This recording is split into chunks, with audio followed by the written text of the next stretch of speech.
Hello, this is David Lorimer here.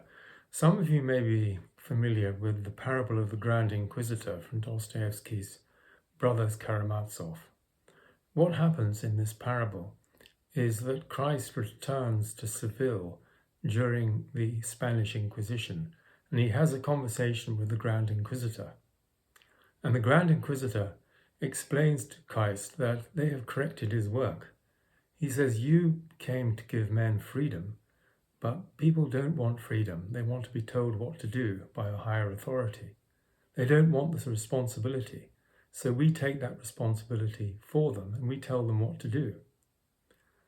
And there's a pause in the conversation, and it becomes apparent that if Christ reiterates his central message of freedom, that people need to take responsibility, then the Grand Inquisitor says, "We'll have no alternative but to burn you at the stake."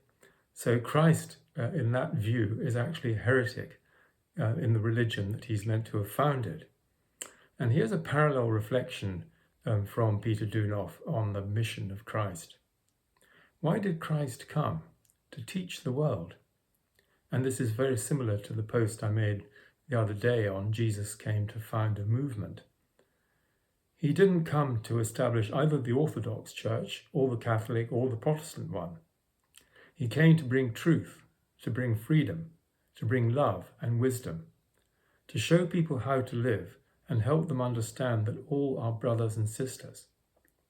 You are all brothers and sisters, children of the one Father, of the one Divine Mother.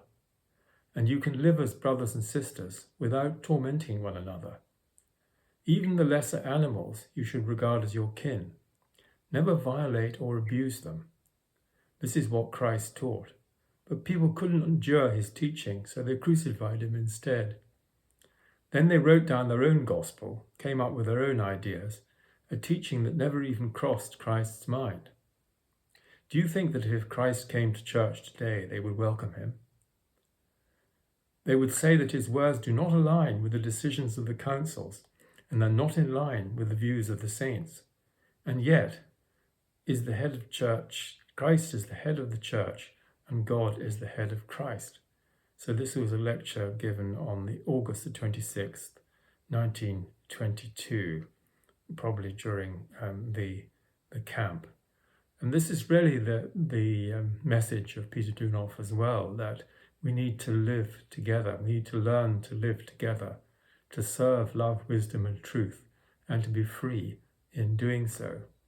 And it's only when we prioritize this principle of brotherhood and sisterhood and interconnectedness and interdependence, and realize that in our hearts and our souls, that peace will come to the world. Thank you for listening.